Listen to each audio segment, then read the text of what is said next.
Hi everyone and welcome back to PrepFusion. I'm Anish and today we will start with a new chapter that is induction machines. So this will be the lecture 39 of induction machines. So we will like this chapter induction machines will be common for both instrumentation and doubly branch. So for the instrumentation branch the single phase transformer was common. In the thumbnail also you can see there I have mentioned whether it is only for doubly or for both doubly and ion by mentioning doubly slash ion. Okay, so I think it's around lecture 19 or 18 something like that, till which ion guys have to watch, and after that you guys directly come to this lecture 39. Doubly people have to obviously watch all the lectures. So today we will be starting with the basic principle of electrical rotating machines. What is the basic principle? Okay, I will explain you intuitively why we have a stator rotor, why we are using a three-phase winding, okay, and what is alignment torque. Everything we will understand intuitively, because with expressions, with equations, everyone will explain to you, but intuition is the most important part that will be helpful in the examinations when you don't exactly remember the formula, but you are able to understand or crack the problem. So let's first discuss the fundamental structure and principle of an electrical rotating machine. So we already have discussed in a DC machine we have a thing named as stator, we have a thing named as rotor. So the stator is there to generate some field, magnetic field, and then that magnetic field interacts with the current of the rotor, which then generates a torque, right? For motor, in case I'm talking about motor, for generator it is the other way around. So we give it some torque. Due to that torque, what happens? There is some flux cutting between the magnetic field of the stator and the conductors are there. Flux is cutting, flux is changing, so there will be an induced EMF. Due to that induced EMF, currents will be flowing through the rotor and we will be getting electrical energy as output from the armature, right? We have already learned about this in DC machines. So now we want to discuss about doubly excited machine. Okay, so basically not doubly excited machine. We want to discuss about a machine where I have both poles in the stator and the rotor. Previously we only had poles in the stator, right? We only had poles in the stator, that was the field winding. We did not have any poles in the rotor, we just had mainly conductors in the rotor. Yes, here also we will have conductors in the rotor, but they will be connected in such a way that they will be able to generate the poles. So I will come to that later. Let's assume for a second that, let's say I have stator poles here and I have rotor poles here, right? So this is a north pole, right? Because if I see the direction of the windings, if I see that it is going inwards here and it is going outwards, so north, like from for a magnetic field, if it is coming out of a pole, it is supposed to be the north pole, and if a magnetic field is getting inside a pole, it is known as the south pole. Okay, so we have north pole of the this north poles here, and we have a north pole of the rotor. For a second, let's assume that somehow I am able to make a north pole here. Okay, for a second, let's assume that. So if I have a north pole here, you know, right? You know one thing, that north repels each other and north south attracts each other. Correct. So what will happen here? So here what will happen is that these two will repel and these two will attract. Just hold on a second, give me 1 second, and these two will attract basically. Okay, so this, right, will automatically, if I just not hold the prime mover, if I just leave the prime mover, automatically a torque will be generated, right? And that torque will do what? That torque will force this motor to rotate on the clockwise direction. Okay, rotate on the clockwise direction. Correct. Okay, this is wrong. So after it has settled to the correct polarity, what happens? Because magnetic field is there, so north will repel north and south will attract north, right? So north will get connected here to south, and here also north will get connected to here to the south. Correct. So now what can I say? What can I say? I can say that the poles have aligned. Poles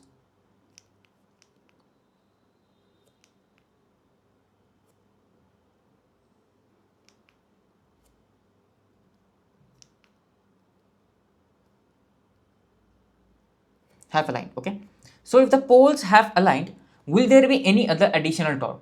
No.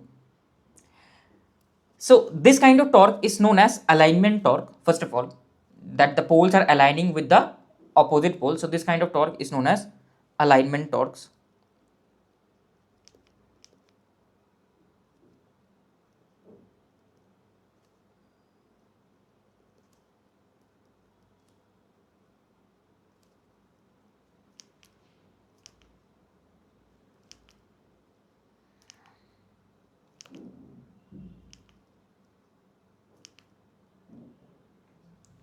Okay,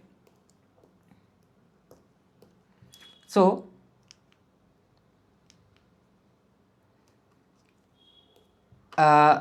one more thing, this is fine, right? So they are aligning here, the motor rotated a bit, so somewhat it rotated at angle theta, right? Then it's become stationary. But will it work as a motor? This will not work as a rotating machine, correct? Why this will not work as a rotating machine? Because it has just rotated angle theta and then it has stopped. I need something that so that somehow the poles also rotate. If these poles also rotate, so basically then this rotor also will rotate. But of course this is the stator, right? This is the stator. I cannot rotate these poles. So I want a special ability so that I can get a rotating magnetic field. Now you might have a doubt, sir, in DC machines we did not discuss about this. Why? In DC machines there was this thing actually, rotating magnetic field. If you remember carefully, what was the flux distribution in the air gap for a DC machine? It was sinusoidal, right? It was sinusoidal. Flux was sinusoidal. Current was also sinusoidal in the rotor. Current was sinusoidal in the rotor. So it is actually changing. That's why the rotor was rotating. It is not like fixed. If the current was fixed, then the north and south poles would have been fixed. Because let's say, how do I make north and south poles? How do I make north and south poles? Basically through windings, right? One should be coming inwards, other one should be coming outwards. So through windings, I can make the north and south poles. So there also current was going inwards, then outwards. But what was happening there? The current direction, if you remember, the current in the armature was actually AC. But due to commutator, I was getting DC current. So that is the advantage, right? Commutator was there to convert the AC into DC, but inside the armature there was AC current. Okay, so that is the thing. So here also, that's now I hope you understand why do I need a rotating magnetic field. Because the first thing that you should keep in mind, most other places, most other educators will tell you that we will get a rotating magnetic field if I apply a 3-phase AC supply. But they never tell you why we actually need a rotating magnetic field. So this is the actual, yeah, sorry for the interruption, my computer just got crashed. So yeah, let's now discuss. So the fundamental structure you already know, that in any rotating electrical machine, whether it's a motor or a generator, we will convert electrical energy to mechanical or mechanical to electrical through a energy named as magnetic energy, right? So all of the machines will have a rotating cylindrical part, okay, that will be called as a rotor, and the stator will be the stationary part of the machine that will be used to generate, mainly to generate the magnetic field. Okay, this is the construction and these are the features of rotor and stator. These two sets of, now what happens, in stator there will be few poles because I am providing some supply in the stators, and in rotor either through induction there we can make a pole due to induction, we will discuss about that, or through other means also we can make few poles, and due to those interaction of the poles, what will happen, torque will be generated. Okay, so movement will be generated, it will work as motor or generator known as alignment torque. So whatever I have told you, the same thing is written over here. How does alignment torque occurs? That north pole will repel and south pole will attract. So what will happen, the south pole and the north pole will be in the same phase. Okay, south pole and the north pole will be in the same phase. Okay, so what happens when they align, right? When they align, then there is no force anymore. So like this north pole is attracting the south pole, so this force is towards the left, this north pole is attracting the south pole, this force is towards the right, right? So torque is generated only when there is angular misalignment between the rotor and the stator magnetic fields. Otherwise, there is no torque generated. Hence, we have to have a mechanism so that we can develop a rotating magnetic field, so that the magnetic field always keeps on rotating, so that it can rotate the rotor. Okay, it can rotate the rotor. So, for sustained rotation and continuous rotation, the magnetic field produced by the stator must continuously change in position or polarity, so that the rotor always remains slightly misaligned, hence always experiences a torque. So for DC machines, we achieve this using commutators.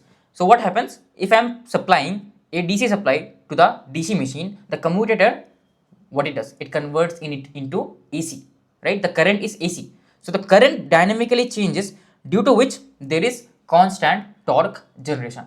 In AC machines, use of three-phase AC supply, which I will derive as well, that the use of three-phase AC supply will create rotating magnetic field in the stator. So the rotor chases the rotating field, experiencing a torque continuously.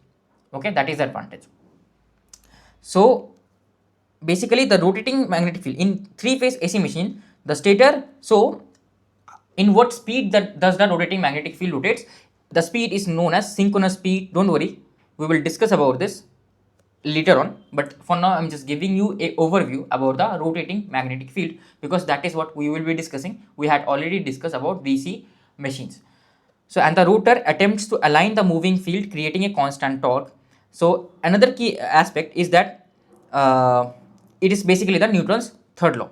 The same torque experienced by the rotor is also experienced in the opposite direction by the stator. So what happens whenever I have a north pole and a south pole, right? This is the south pole of the rotor and this is the north pole of the stator. So what happens, as this north pole is attracting the south pole, same way the south pole is also attracting the north pole of the stator, right? Every force has an equal and opposite reaction. But what happens, as the rotor is free to rotate,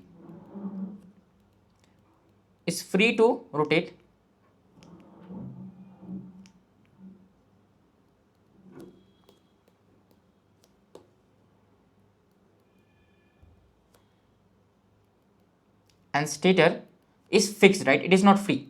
So whatever torque the stator experiences, whatever force the stator experiences, it will not move, because it is not movable. Only the rotor will move. Okay. So there is also very misconception that stator does not experience any force. Stator does experience a force. Okay. This ensures that mechanical energy is transferred through the shaft to perform useful work. Otherwise, what will happen? Ultimately, there will not be any useful work. If both the stator and the rotor both attract each other, there will not be any torque generation only in the rotor. Okay, because both of them will come together, right? Because the stator is forced to remain static, due to that a torque is generated, mechanical energy is developed. Okay, so I hope you have understood this first bit. So now let's discuss about one more fact about the relative speed between rotor field and stator magnetic field. So let's say if I have a field of stator, right, north pole to south pole, the magnetic field is somewhat like this.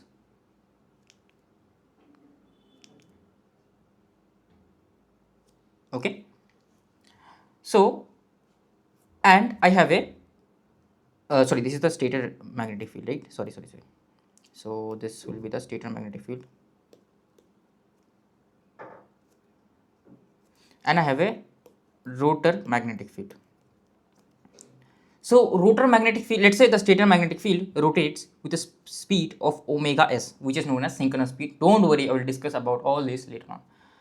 Now the stator is here, let's say it has its north pole and south pole. So the main thing for the stator and rotor is to, for the alignment torque to work properly, the rotor, so rotor, let's assume that the rotor speed for now is omega r. Now for stable torque, electromagnetic torque,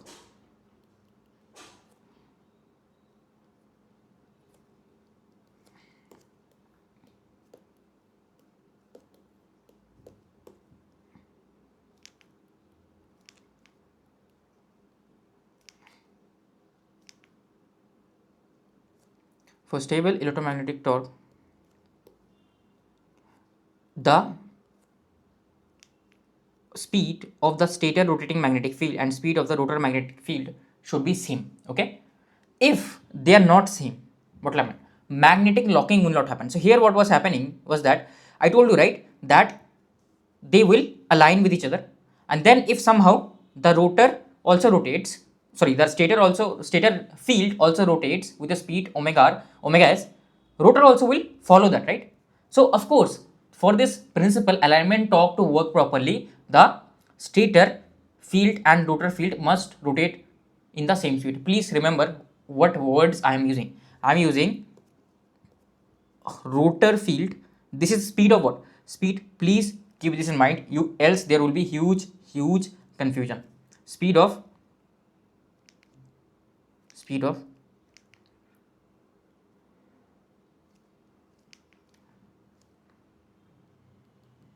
rotor, speed of stator, magnetic field,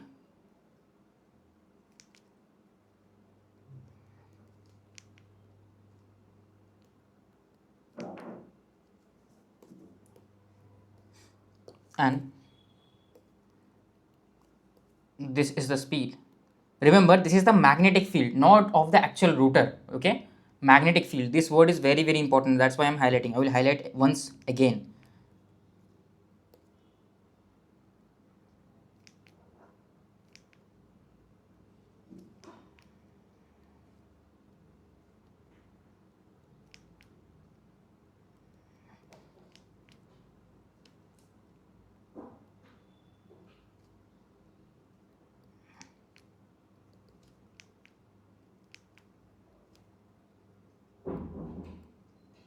Okay, so I will highlight this part very well. It is the speed of the magnetic field. It is not the, okay, this highlight is very bad. I will highlight this way. Okay, this is I don't know which highlight is good. Everything is bad here, over here. Anything that is deep or something, huh? I think this will work. Okay, yeah, this works. So it is the speed of the magnetic field. Remember, it is the speed of the magnetic field, not of the stator and rotor. Okay, stator and rotor are physical objects. I am just discussing about the magnetic fields over here. So for proper magnetic locking and for proper torque production, the stator magnetic field speed and the rotor magnetic field speed must be same. Okay, for constant electromagnetic torque generation. Got it? Now, for a stationary observer, what will a stationary observer see? So basically, we will discuss about that later. So one key point, one important point from where from here we can conclude is that the relative speed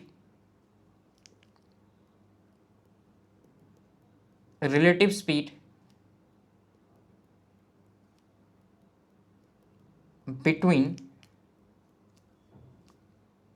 stator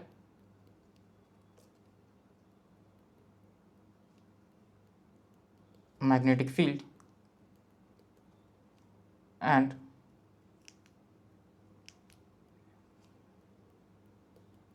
rotor magnetic field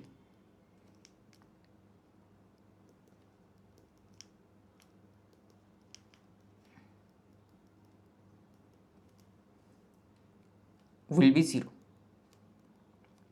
So basically, as relative to each other, right, to each other, with respect to each other, there is no speed between them, right? They are operating in same speed. If this rotates in omega s, this will also rotate in omega r, omega s only, same speed. Okay, so that is what we have discussed over here, that any electrical machine, the generation of electromagnetic torque is critical for sustained operation, be it DC machine, synchronous or induction. Okay, so the relative speed between stator magnetic field and the rotor magnetic field must be 0.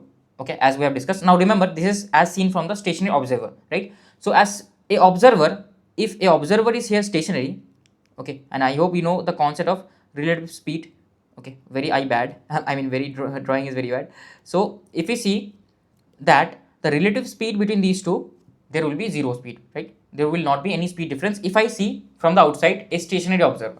Okay, in order to maintain a constant angle, we will discuss about this angle. If there is no angle, right, there will be no torque production. Okay, the angle between the stator and the rotor magnetic fields remain constant. For to produce steady state torque, we will derive the expression.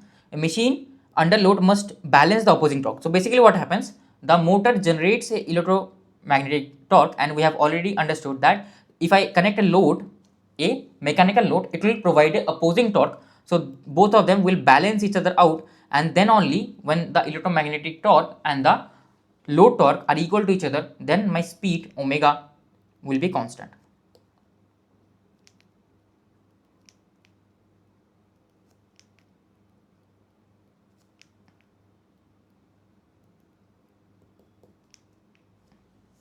Omega will be constant. Okay. Yeah, that is what we have discussed. If the electromagnetic torque fluctuates widely or drops to zero, the machine cannot maintain a constant speed, which is crucial for the motor application. Okay, I hope you have understood this basic point. So, like, what do I mean by observer's perspective? So, if a stationary observer is there standing beside the machine, right here, if a stationary observer is there standing just beside the machine, that guy is stationary. Okay, to him, to the observer, the stator field rotates at a speed of omega s with respect to the observer, and the rotor also rotates with the speed of omega r. So relatively between them, the observer will observe there is no relative speed between them. That is what I mean by relative speed being zero. The constant angle ensures continuous tangential force. So we will derive this expression, right? So the expression for torque, I will not exactly derive, I will just show it to you, is some like torque is proportional to the magnetic field of the stator into the magnetic field of the rotor into the sine of the angle between them. So delta is the angle, gamma is the angle between stator field and rotor field. Like this angle will always be constant, because always my stator field will somewhat lag the rotor field. That will always happen, right? Otherwise there will not be any torque generation. There will not be any torque generation if they are aligned to each other. That's why this is very important. Okay. So like in DC motors, how it is achieved, we have already discussed using commutators, right?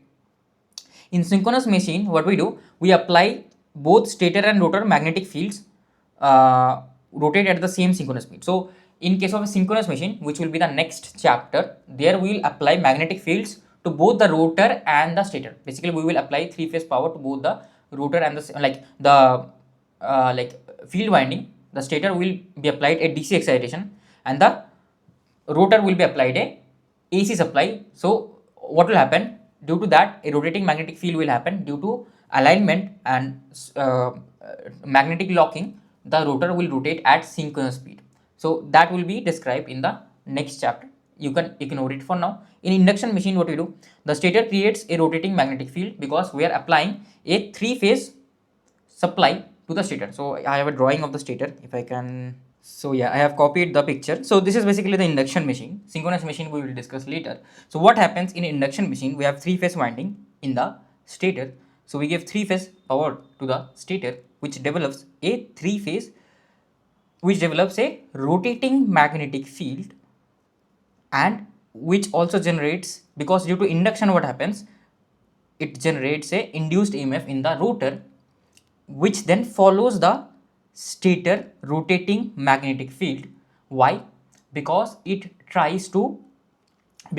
opposes the change. Initially, was there any magnetic field in the rotor? No. So whatever induced EMF there will be, that will try to oppose the change. Okay, what is the change? Change is the rotating magnetic field. So it will try to oppose the change by developing a torque which will rotate the rotor, so that there is no relative speed between the rotor magnetic field and the stator magnetic field.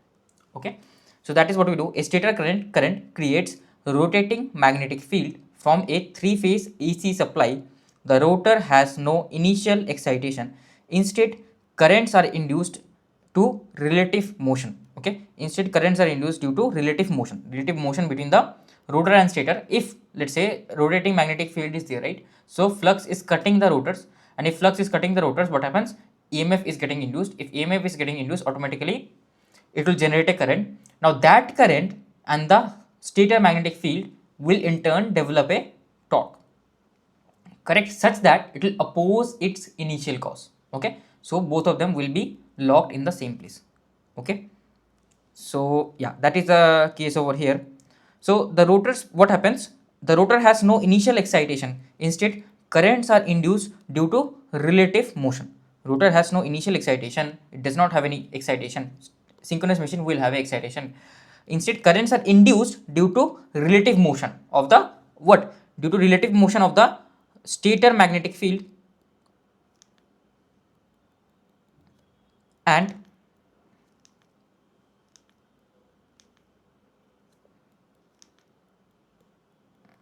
rotor magnetic field. Okay, the rotor speeds up and tries to catch the stator field, though the rotor it will actually never be able to catch up. Why, I will explain later on. To the synchronous speed of the rotating magnetic field, it gets close enough so that there is a relative speed between the rotor field and the stator field becomes zero. So what happens is that I have told you that there is the stator magnetic field and the rotor magnetic field. Then there is stator speed and rotor speed. These four things are completely different. Okay, don't get confused. So what is the stator magnetic field? So stator magnetic field, like what is the speed of the stator magnetic field? Speed of the stator magnetic field is the speed of the rotating field, right? That is known as the synchronous speed. We will be discussing about this later on. What is the rotor magnetic field? Now wherever I am discussing all this, right? Rotor speed of stator magnetic field, speed of stator magnetic field, speed of rotor magnetic field, speed of stator, speed of rotor, unless and until specified, all these are with respect to a stationary object. Okay, all these are by default you will assume them with respect to a stationary object.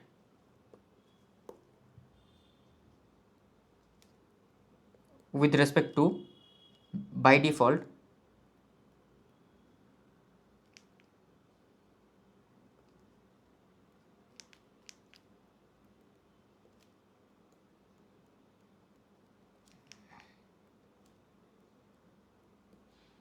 object.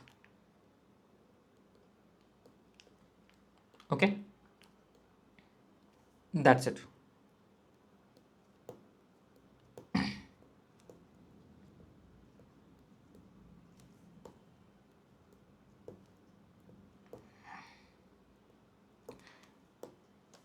That's it basically. Okay, so one thing is for sure, there is no relative speed between the rotor magnetic field and the stator magnetic field. But have you thought this in mind that the rotor also will rotate, correct? So rotor rotates with a speed, let's say nr. Okay, small nr, and stator rotates with a speed small ns. Okay, so rotor rotates with the speed of small nr, stator rotates with the speed of small ns. Okay, so the important fact to note here is rotor itself is rotating and it is generating a magnetic field, right? So whose speed is what? Whose speed, I have told you, it is same as the speed of the stator rotating magnetic field. So let's assume the speed of the stator field is nsf and speed of the rotor field is nsr, correct? Sorry, rotor field, right? nrf. So I will just give you a one small example. So if I have a linear object, let's say this object is moving with 5 meter per second, and I have a ball on this object, and I am keeping this object stationary, keeping this ball stationary. Can you tell me what will be the speed of the ball in the first case? So in the first case and in the second case. In the second case, now let's say the same box, right? Same box. This box is moving with the same speed of 5 meter per second, but this time the ball is also moving with 1 meter per second. Now, can you tell me the speed of the ball with respect to a stationary observer? Let's say the observer is somewhere here. Okay. Let's say the observer is somewhere here.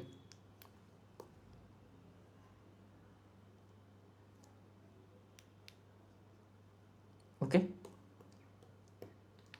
So, if both of them move linearly, like this is moving 5 meter per second, this is moving 5 meters per second, and the ball is also moving 1 meter per second, correct? So what can I say?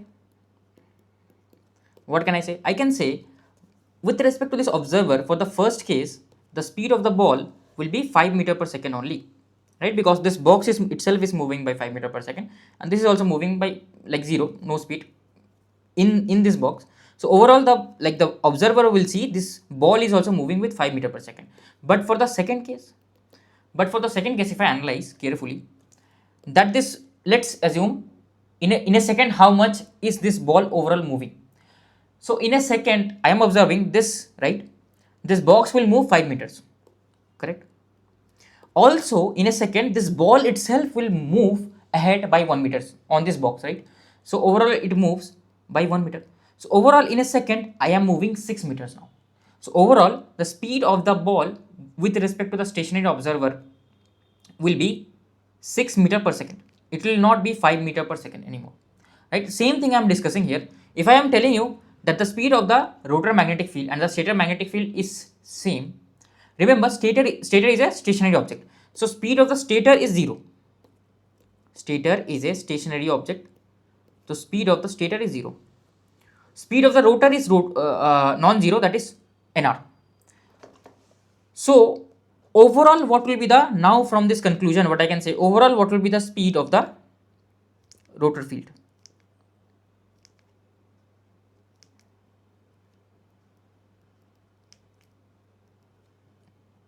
Overall, what is the speed of the rotor field?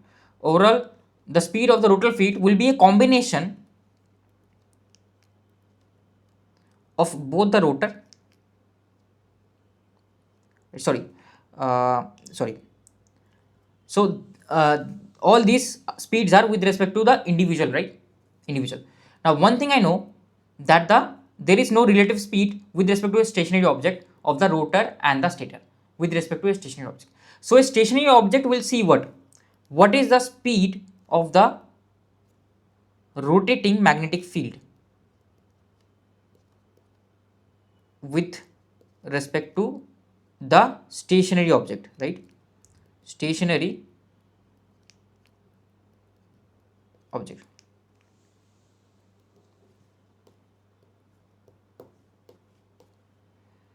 So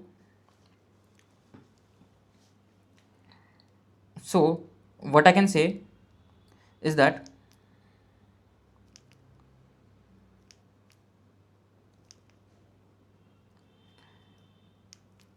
first of all, the rotor itself is rotating with a speed nr, right? Plus there is the speed of the rotating magnetic field that I have discussed, that is nrf. Okay, and I know with respect to a stationary object, the speed of the rotating magnetic field should be same as the stator magnetic field. So this will be equals to known as the synchronous speed, ns. Okay, so from here we get a very important factor, that the speed with respect to the, what is this nrf? Remember this nrf, right? This, what is this 1 meter per second? This 1 meter per second is the speed with respect to the box. Remember, with respect to the box, the speed is 1 meter per second. Okay, the box itself is moving ahead by 5 meter per second. With respect to the box, the speed is 1 meter per second. So here also I forgot to mention, I'm sorry, this nrf is the speed of the rotor magnetic field with respect to the rotor. Okay, because rotor itself is a moving object. Things become a bit complicated when things are moving. When they are stationary, it is very easy. And this nsf is the speed of the stator magnetic field with respect to the stator.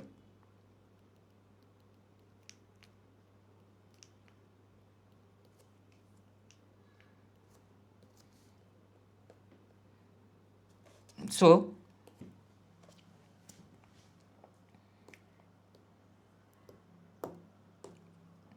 I can say very important relationship.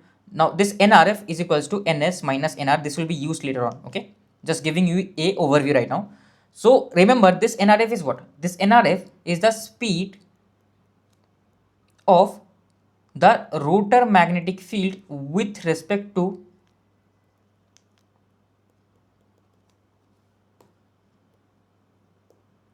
rotor.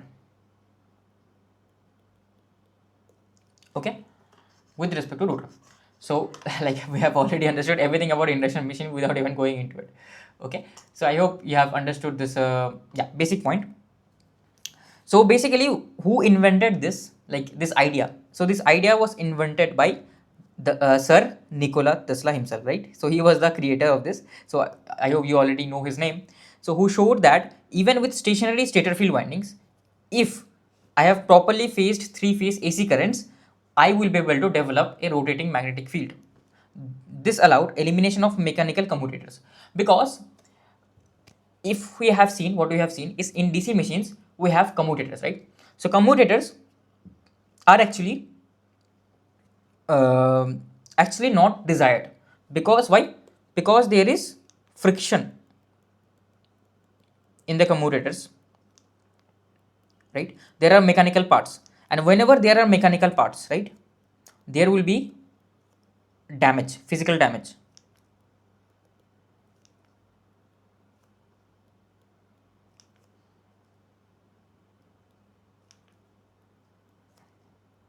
And huge loss. Okay, and losses, right? Losses meaning the electrical losses, right? The energy loss, energy losses, power losses, energy losses, whatever you want to say. So we want to avoid it. That's why we had to find about a system where we have commutator free machine. So that was named as AC machines, which does not have any commutators in it. Okay, so hence no brushes. If no brushes are there, all these disadvantages are gone. So this is why induction and synchronous machine, despite stationary coils, observe a magnetic field rotating in space, a brilliant exploitation of Maxwell's equation. Okay, so yeah, so all these things. Okay, this is already there, right? So yeah, this is already done. This thing we have already discussed, right? Yeah. So basic summary, if I want to give a summary, right? This we will learn later on as well. In DC machine, rotor field is rotating. How do we make it rotating? Via commutators. We use commutators in which the current becomes sinusoidal, so it behaves, the stationary field behaves as it is rotating. Okay, rotor field is rotating because the currents are sinusoidal, so the rotor field is rotating itself. Got it? Rotor is rotating, in there current is sinusoidal, so it is rotating, right? Stator field is stationary, and relative speed again will be 0 between the rotor field and the stator field. Okay, commutator maintains the fixed angle. In synchronous machine, the uh, your field, stator field will be AC excited, right, the stationary part, and the rotor field will be DC excited. And why is it DC excited and why is it AC excited, we will be discussing in the synchronous machine chapter. You can ignore this one now. In induction machine, the rotor field is rotating, right? Rotor itself is rotating and rotor field is also rotating, and the AC stator field is also rotating. That this is AC generated and this is the induced EMF, right? Just like a transformer action. Same code, just like a transformer action. So we will see the equivalent diagram there also. We will understand this. So here the relative speed of both the fields is near 0, but there is some relative speed between stator and rotor. Okay, stator magnetic field and rotor magnetic field are two different things. Stator and rotor are two different things, right? So relative speed between stator and rotor, there is some relative speed that is known as the slip speed. Okay, we will derive this later on. Okay, now let's discuss about a 4-pole machine. Okay, let's say if I have a 4-pole machine, and let us discuss about a very important criteria. So the first criteria was that there should not be any relative speed between the rotor magnetic field and the stator magnetic field. The second criteria is that the number of poles of the rotor and stator must be same. So let's take a rotor, okay, and let's take example of few cases. So the first case is the case while I have same number of rotors, okay, or let me take the stator to be only two pole machine and let the rotor be a uh, let the rotor be a four pole machine and two pole machine. So what can I say is, let the rotor, like, I hope you know how to make poles just simply by using the coils, correct? So let the rotor has four poles. So let me write here N1R, then I have here S1R, then I have here N2R and S2R. And let's say if this is the stator pole, let me name it as 1 1 dash. So let me name is it as NS and let me name it as SS, right? So what will happen is, if I observe this north pole, so this north pole will be repelled by the north pole on the stator and will be attracted by the, okay, this will be attracted by the south pole, correct? Yes, but okay, this will be attracted by this south pole. But what is happening to this north pole? This north pole will be attracted by the stator here and it will be repelled by the rotor here. So are you observing anything? So what is happening? Is there any overall clockwise torque developing? No, right? There is, like, what is happening in this north pole, if I see overall, basically it is trying to rotate in the clockwise direction, correct? This north pole is trying to rotate in the clockwise direction. For this north pole, for the bottom north pole, it is trying to rotate in the anti-clockwise. So n n1r n1r is saying it is rotating in clockwise direction,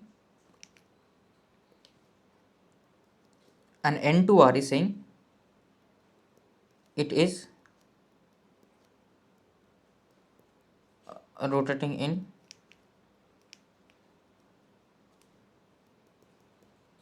anti-clockwise direction, okay?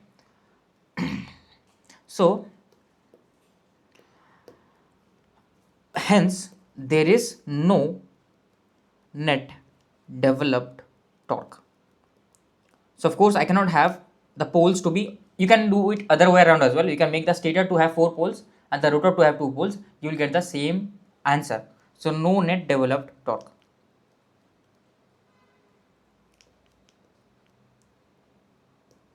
Okay.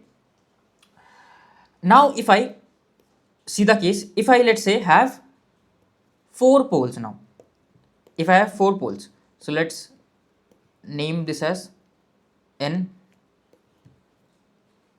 n1 is s1 is n2r s2r, okay? And if I have the rotor,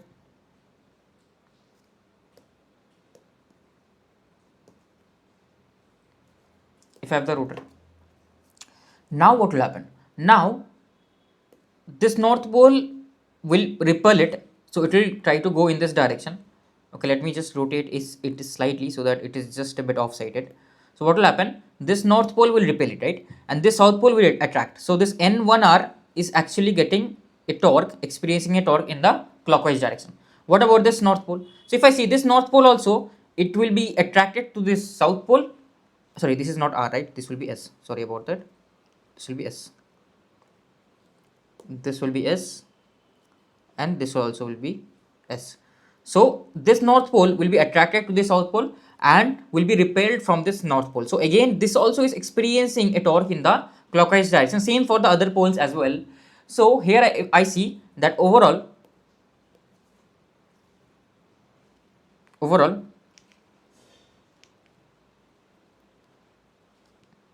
the rotor is experiencing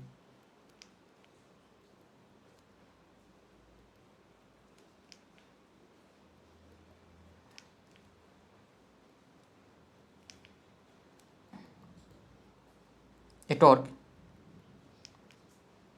in the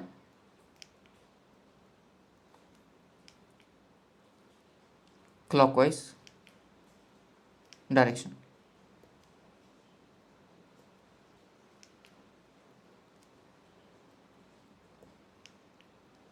Okay.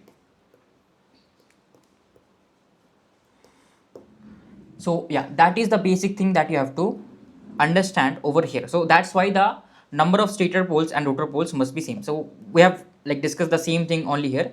So there will be no net torque generation. Due to that, there will not be any rotor movement. So for that, the number of rotor and the stator poles must be same. So this is the condition 2. So what were the two conditions? Relative speed between the rotor magnetic field and the stator magnetic field must be 0, and the number of poles must match between the rotor and the stator. Okay. One more thing, why? So we have already discussed that why must the rotor poles should be same. Why are they in pairs? So this is also one doubt you might have. Why are the poles always in pairs, right? 2, 4, 6 like this. So they are in pairs because what I can say is I cannot have a single north pole here, right? Because magnetic field is different than electric field. In magnetic field, if I have a north pole, it will have a south pole. Why? Because whenever there is a originating point of a magnetic field, there has to be a terminating point. But this is the magnetic field, right? Magnetic field. But for a electric field, if I say for a electric field,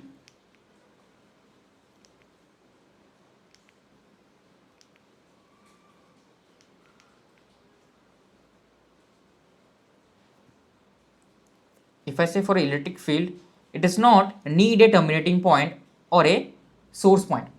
Source or sink, it does not need. So in case of an electric field, we don't need this kind of things. But for a magnetic field, if I have a north pole, it has to have a south pole because it has to terminate, right? Because magnetic field lines are closed in nature. Okay.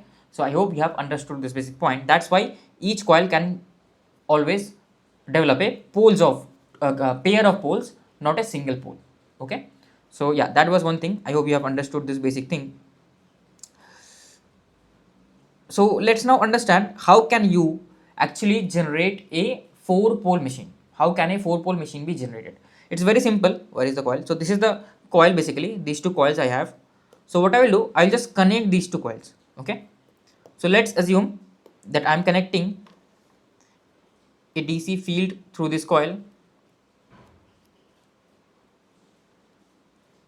here, and this is the dot, this is the, like, current will flow like this, right? So current enters the coil, current entering the coil will be a dot. Okay, here also it will be dot. So I can place these poles here. So 1 and 1 dash are placed over here. So if this is a dot, right? So again, if I see what will be the direction of the magnetic field, it will be on the right hand side. So basically it is like this, right? So direction of the magnetic field will be somewhat like this for the coil 1, 511. So it will develop a magnetic field like this, right? 511 dash 511 dash. And again, this coil also will develop, I'm sorry for the noise, background noise, just I think rain will be gone. So this will be the magnetic field of the second coil. So if I see, it is going from 2 to 2 dash, right? So this 2 will be the north pole, this 2 dash will be the south pole. So this will be the north pole of the stator,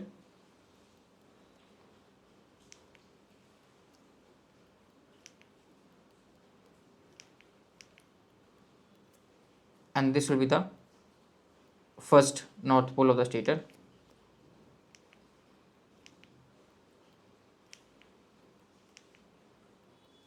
This will be the first north pole of the stator.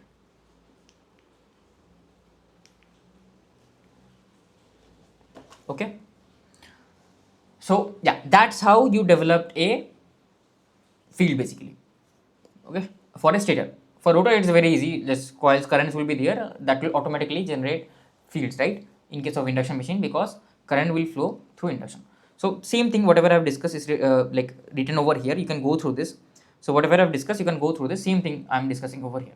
Okay, so that's how you create a field for a stator. Okay, so now let's discuss about one more thing. So now let's come to another thing, right? If I have a magnetic circuit like this, and this circuit is mimicking just like an induction motor. Why? Because in the induction motor as well, if you remember, okay, I don't have the picture here. Where is the induction motor picture? Somewhere it was, yeah, here, right? So in the induction motor, actually the construction is something like this. We have the stator, which will generate the field. Then we have the rotor.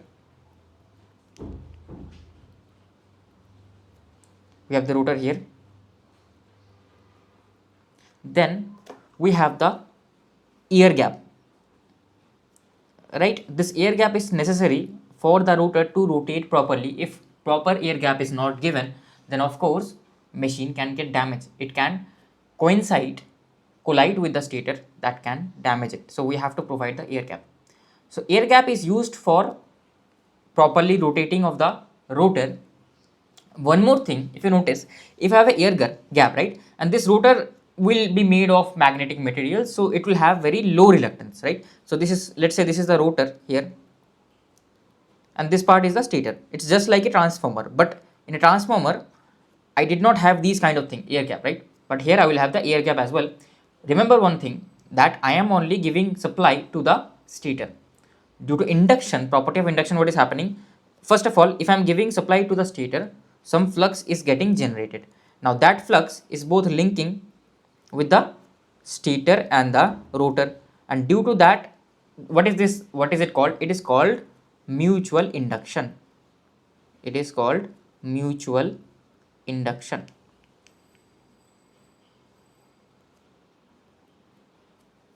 Now, due to mutual induction, what can happen? Due to mutual induction, what can be the what can happen? An EMF will be induced in the rotor.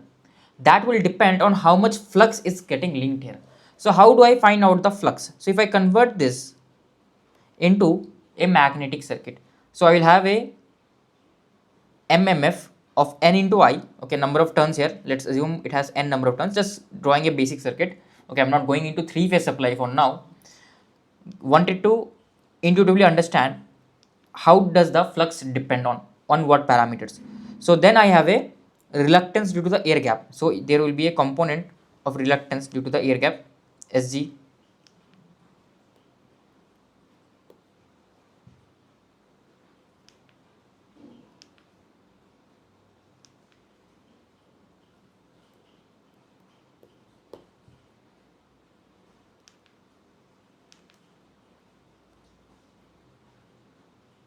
Then of course I will have the core reluctance, right?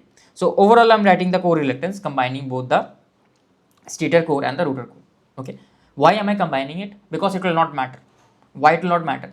Because if you observe here that what is my reluctance equals to, so reluctance Sg will be equals to this air gap length, which is very small. I do agree with you, this Lg length is very small, right? So it will be Lg upon mu g into Eg.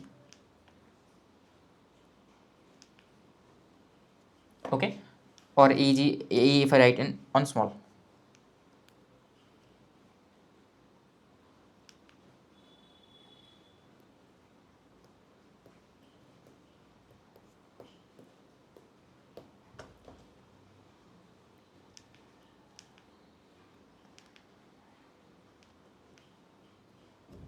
And what is the reluctance of the core? Reluctance of the core Sc is basically Lc divided by mu c into Ac. Okay. Now the important fact to note here is that what is my mu g? Mu g is equals to mu rg into mu naught, right? And if you know this very thing, that for a air gap mu r is 1, so it is simply equals to mu naught. What about the core permeability? So the core permeability, if I see, mu c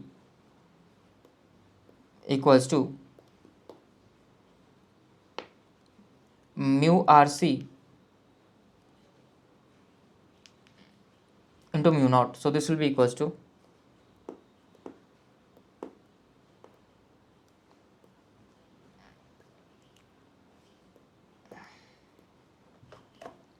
now mu R, right, for a core is very high. It's around, like mu RC will be around 5000 to 6000 and even higher. So this will be roughly like some thousands, right? 5000 mu naught. So one thing you notice, this mmf drop will be coming across both of this. It's just like a two resistance in series, and one of the resistors are very high. Okay, so Sg is very high, right? Sg is very larger than Sc.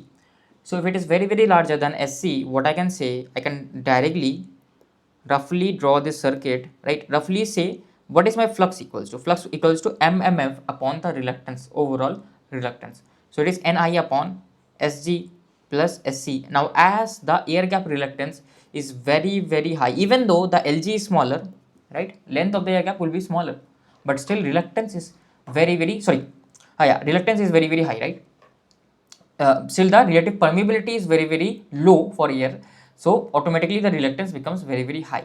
So roughly I can say that the flux mostly depends on the mmf and the air gap reluctance. It does not depend on the core reluctance. So this is on one of the approximation we do over here. Okay, now let's discuss the flux distribution. So one thing we have understood, that my flux coming out of this winding, right? So this winding basically will develop a flux. Okay, so how, if this is cross,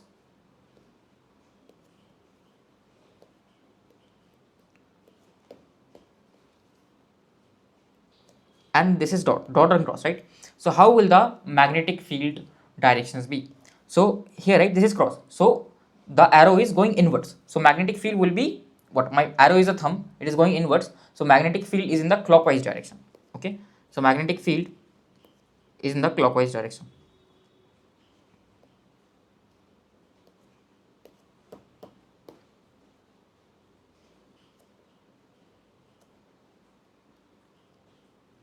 Okay, and for this, what is the direction of the magnetic field? For this, the direction of the magnetic field will be in the anti-clockwise direction. Okay, because the thumb, it is coming towards me, so it will be in the anti-clockwise direction. So if I want to measure the magnetic field behavior, okay, so basically these are two ends of a coil. So a coil is there,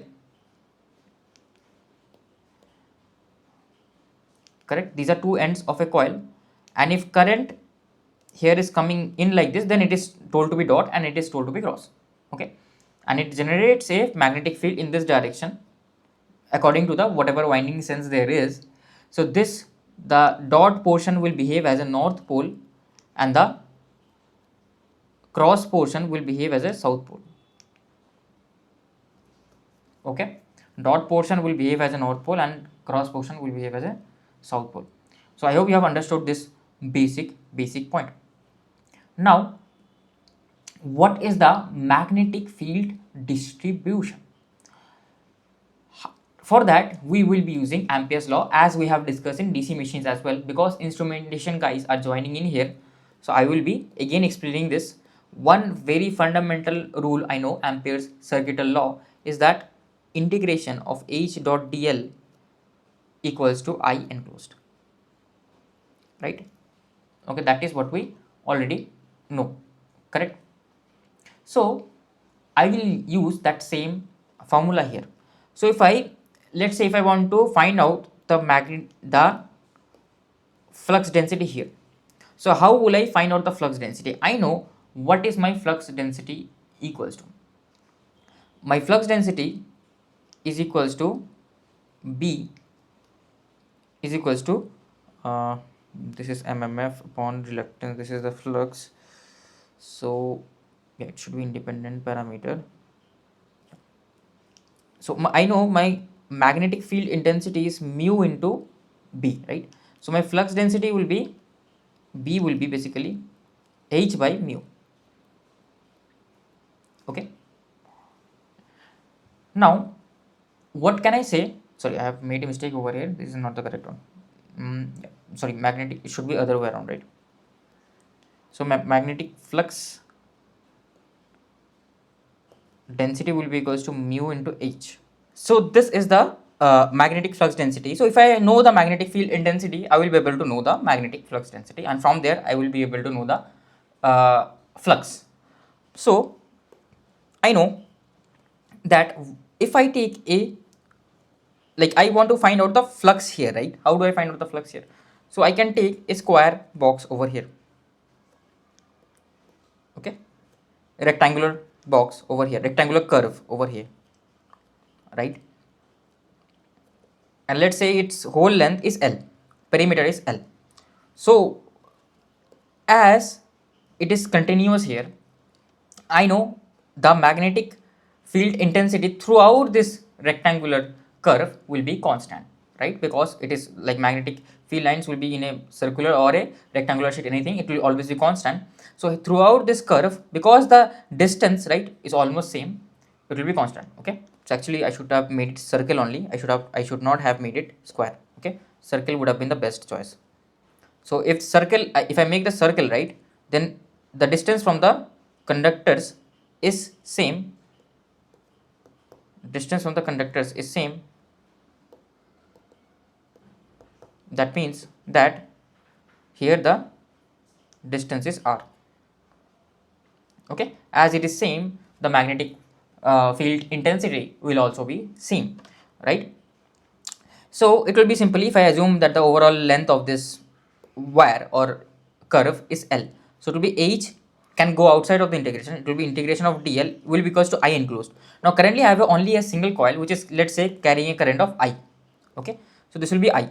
So this will be H will be equals to I by L, right? What will be B equals to? B equals to mu into H. So it will be mu I by L, and if I have n turns, B will be equals to mu n I by L.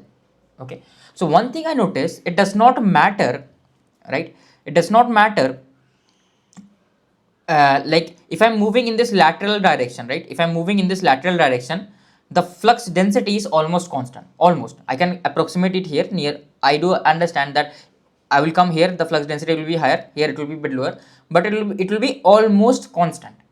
And mostly I am discussing about the air gap. A rotor is there already here. Rotor is there, right? But I am not discussing about the rotor because we have already discussed the most of the MMF drop will happen across the air gap. So flux will be mainly influenced due to the air gap, not due to the rotor. So that is what conclusion we can understand, that if I cross through this linear dimension, if a person crosses through this linear dimension, that person will feel the magnetic field intensity to be constant. Okay, and again when I will come in this instant, right, what will happen? Suddenly the magnetic field intensity will change because this is cross. This is not dot anymore, right? This is cross. So this was the north pole, this is the south pole, right? In south pole the magnetic field intensity will be negative because it is going inwards to the south pole. So that's why this will be negative over here and this will be positive over here. Okay, so I hope you have understood these 2 points. Why is this constant, why it is negative over here, why is it positive over here? Okay, but if you see, there is a problem here, right? So this was for a single coil. If I have multi-turn coil, what will happen? If I have multi-turn coil, just the flux will change. It will be Ni. Instead of a single current, it will be Ni. I will have more higher flux density. That's it, right? I will have higher flux density. Okay, so mainly, right, the formula that I get, the air gap, the magnetic field intensity is due to this air gap length. Okay, so mainly how we came to this expression. So if you observe that here I have the rotor, here I have the rotor. So this is also the stator, right? This part is the stator. Okay, and this part is the rotor. This part is the stator, this part is the rotor. So if you see the flux lines, right, mainly because I have told you the flux lines will mainly depend on the air gap. So air gap is present here and here. If I assume the air gap to be Lg length, right, so mainly, right, the drop will be happening across here and here. So the flux has to actually travel only 2 lg amount of path. The rest of the path, there will not be much amount of drop. So magnetic field intensity formula will be Hg will be I, the overall current, divided by the overall length that the flux line had to cross. So this is the overall length, Lg over here and Lg over here. That's why the magnetic flux intensity came out to be this expression. Okay, don't worry, all this is just for the intuition part. This will not come in the examination per se, but this will help out in conceptual understanding. Okay, don't worry about all this. So the problem is this waveform, right, is not that great. Okay, we don't want a waveform like this. We want a sinusoidal flux density, right? That's what we have seen in DC machines. So how we used to make a sinusoidal waveform? So what we did was this coil, right, coil 1 and 1 dash, between this coil 1 and 1 dash I connect another coil 2 and 2 dash. So what this does is both these coils, right, these are mechanically placed. Okay, these are mechanical placings here, mechanical placings.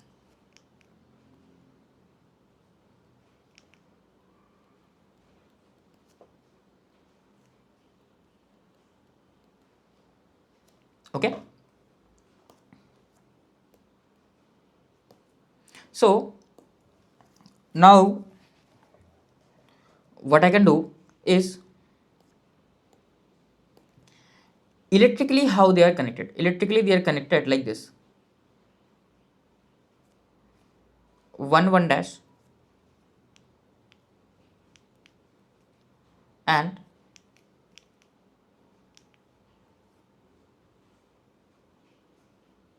2 dash. Okay, electrically they are connected like this, but I'm placing this 2 here in front of the 1 dash so that I can do what? I can get another stronger north pole.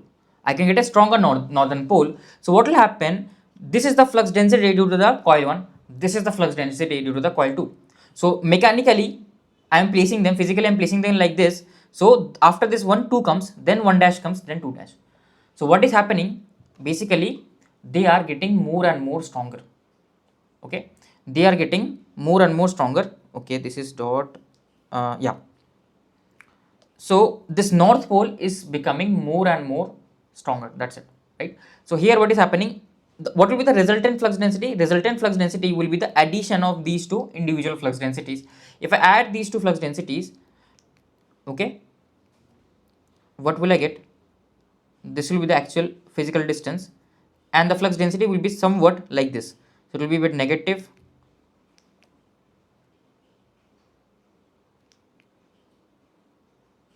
then it will go here, and it will be like this shape, right? The more we include the like coils, the better this will be. Okay, so if poles are more, basically what is happening, we are incorporating more number of poles over here. That is basically what is happening. Okay, so what is happening is, as I'm incorporating more number of poles, that's why the waveform is more closer to the flux. Right now here I have drawn a linear dimension, but my machine is actually a rotating machine. So I am actually rotating. If I'm saying I'm going in this x direction, it actually means I'm going in this theta direction. So this actually is with respect to theta, and this is the flux density. Okay, just wanted to give a bit of intuition how am I getting this sinusoidal like response, right? So I hope you have understood this basic point. This basic point I hope you have understood. So now what have been cleared till now? We have understood if I am going mechanically in this theta direction, then the flux density varies like this. Now if I have a single coil, now I want to discuss about a single coil. If I have a single coil here, right, up until now I was only saying that this, right, whatever I am providing, this is DC current, correct? That's why the field was constant here. Now if I am providing a EC current over here, that is my I is equals to Im sin omega t.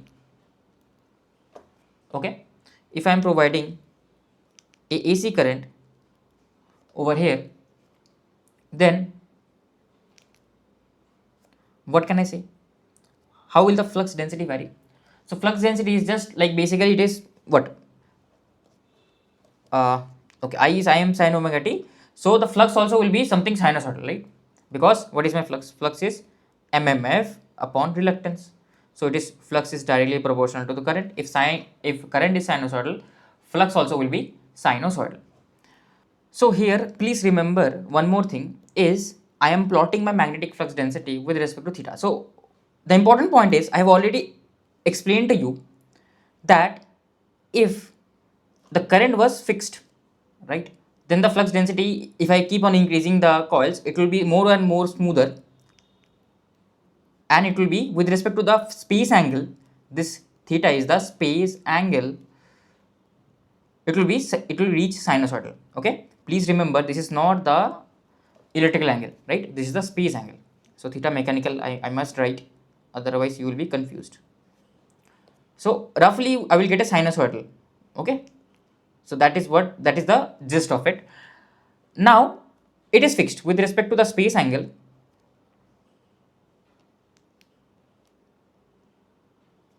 I'm getting a sinusoidal. Okay, now if I apply, previously it was a DC current. If I apply AC current, what will happen? As flux is proportional to current, what will happen is that this is with respect to the space angle, right? This flux density is with respect to the space angle. So if I am varying the current, if the current is increasing or decreasing, then the flux density at this particular point, right? At this, let's say, if this is a circle,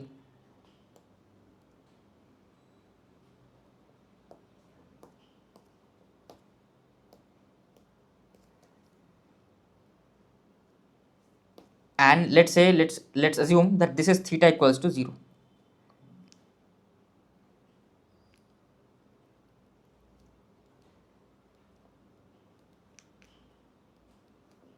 And let's say this is some theta equals to some pi by 4.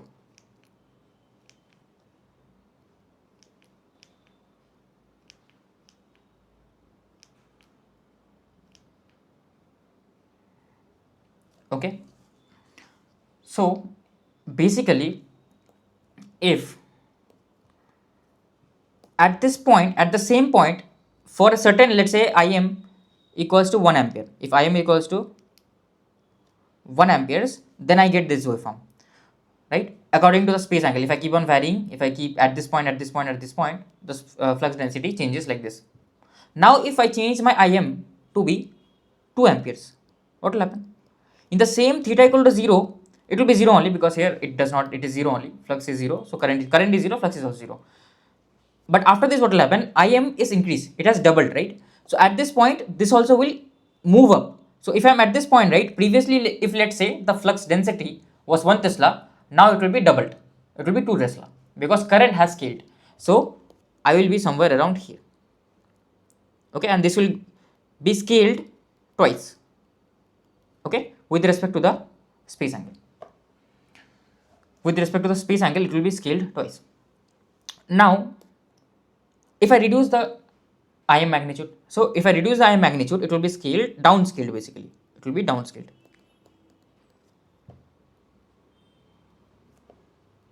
It will be downscaled. Okay. So basically what we are doing is, if we are changing the Im, if current Im changes, if the current changes, then the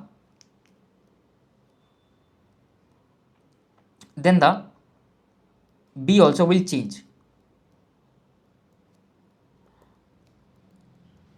Now the most interesting fact here is that current is actually changing.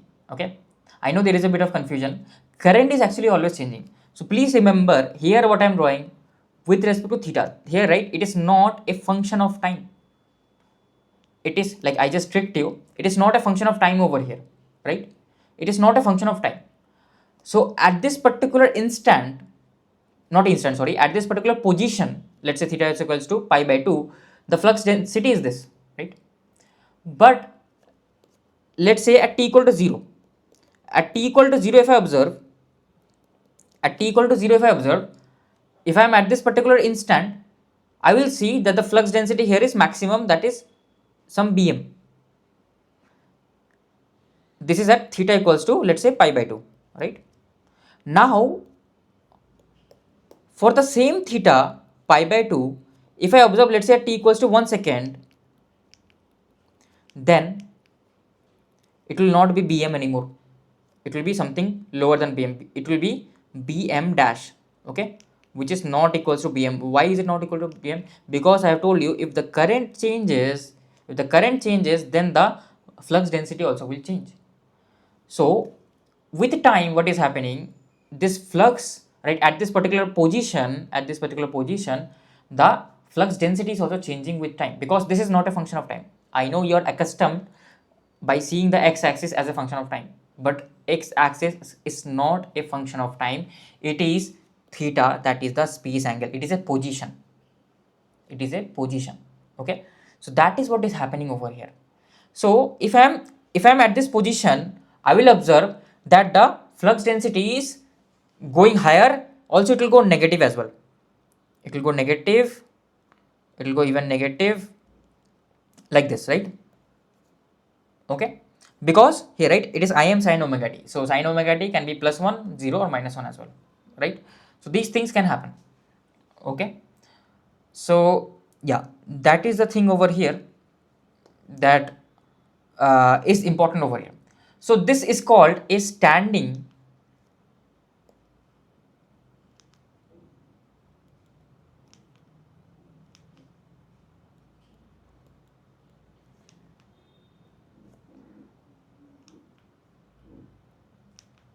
wave pattern.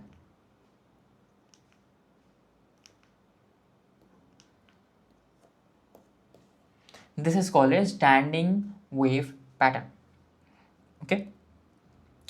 Why is it called a standing wave? Because if I see this wave, right, it's not moving actually. If I'm standing here, what is happening, it is going like this, sometimes it is going like this, sometimes it is going like this, sometimes it is going lower, then again it is negative, its phase shift is opposite, like this, right? So that's why it is called standing. If I stand on this position, I am observing a wave pattern, okay. So that is what basically is happening. So I hope this thing is clear, right? So here, so I hope you have understood this basic point. I hope you have understood this basic point. How am I observing a standing wave pattern? So what is happening, if you see that the flux density, right, itself is changing, okay, and with the help of this we will actually be able to make a rotating magnetic field, okay. So if I have a three-phase system, now previously I was only discussing for a single coil. For a single coil, if I pass a AC current, I am observing, I will get a standing wave pattern, correct? If there are 120, if there is only one single coil. Now if there are multiple coils, three coils there, each are mechanically, this 120-degree apart, this is mechanical in space,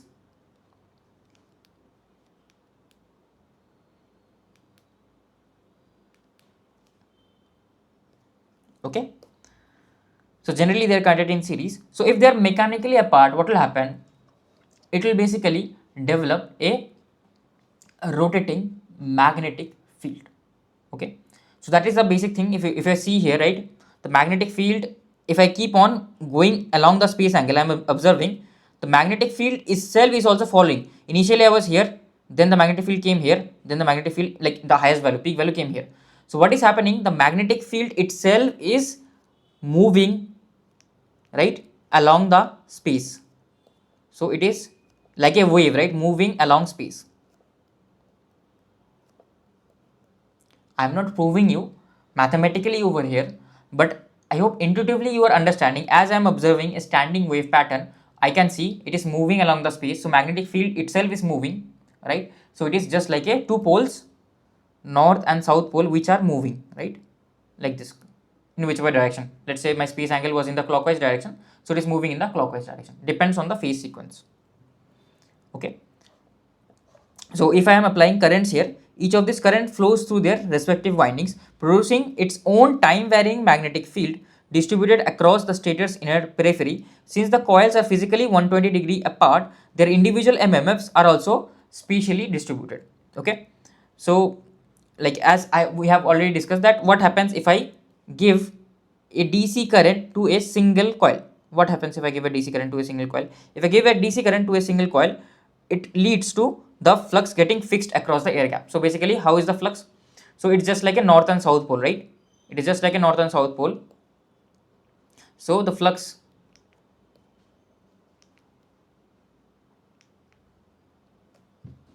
is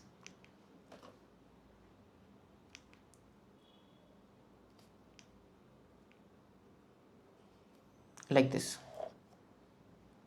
Okay.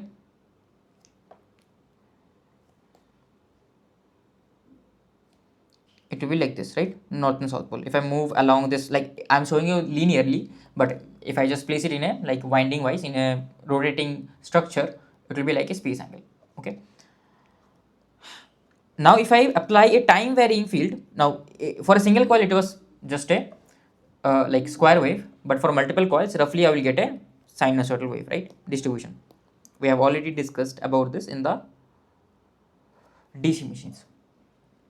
Now if I am applying a time varying current in a single phase, what is happening? If I am applying a time varying current in a single phase,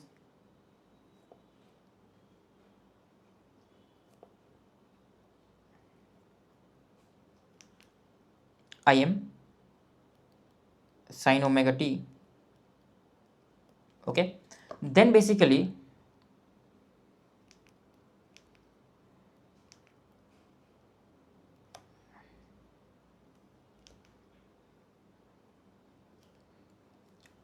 this magnetic field will be similar, but as the current is changing, so it will be just like a wave pattern, right? With because my magnetic field will previously it was only here, right? Here my magnetic field was a function of theta, but now my magnetic field is both a function of theta and time. So what happens at a particular instant, if I'm here, the magnetic field will be there at t equal to 0. At t equal to 1, if I am at the same position, it will not be this anymore because the current value has changed because it is a function of time. So it will be here.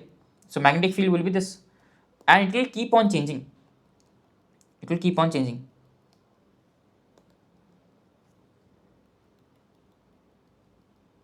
Okay.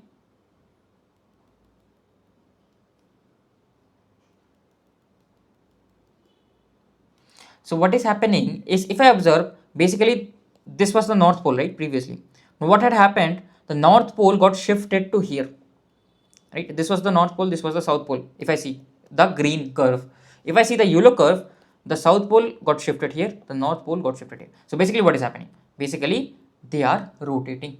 So I'm just showing you for a single coil, but for a like 3 winding, what will happen, they are rotating 120-degree phase apart, so it will happen much more smoother. Okay, I'm just showing you a linear dimension over here. So basically I'm able to generate a rotating magnetic field. That was the purpose. I am not like, I will show you the mathematical proof as well, but I will not do the calculations. Okay, those are written, you can go through it because that will not be asked in gate examination. Maybe a bit of concept may be asked, but other than that, that won't be asked. Magnetic field. Okay, so this means the flux density wave keeps rising and falling sinusoidally and also reverses direction based on the sign of current, because sin omega t can go negative or positive. Okay, so basically this is called a standing pulsating wave. Okay, it is called a standing pulsating wave. Why is it called a standing pulsating wave? I have already mentioned, because it is not doing any lateral movement.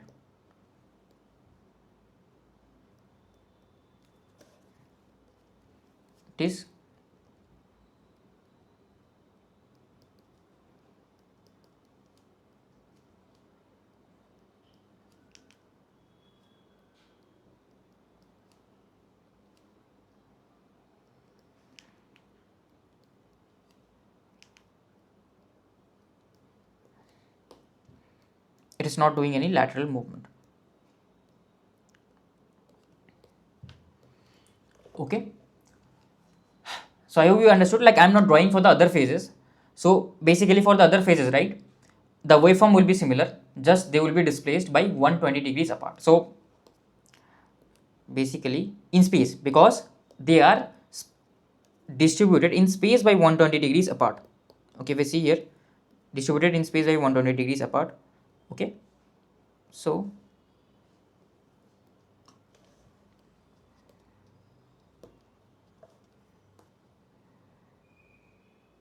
what is happening, this is, let's say, for the phase A.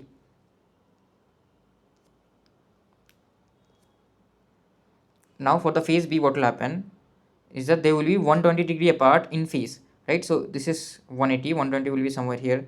This will be the value for the phase B.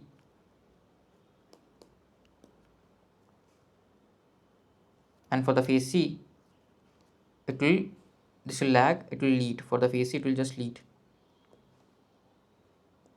Or I can say it will lag another 120. I don't have enough space. I can reduce the size over here.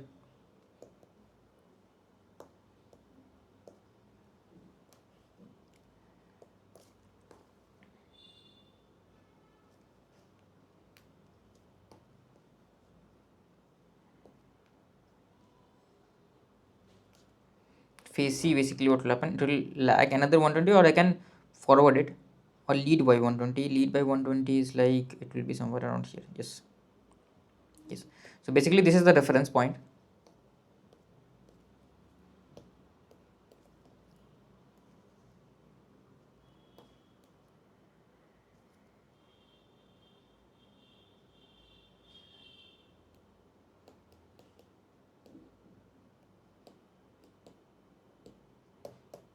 Okay, and from this reference point, the phase B will lag because it is phase shifted in the clockwise direction by 120 degrees, and phase C will lead basically. How is it? Okay, so both of them are same. Okay, it will, I'm just, okay, I've made it lead by this. No, not by this. Lead the phase A by 120. That's my mistake. Okay, I have to fix it. Okay, I was just making a blunder over here.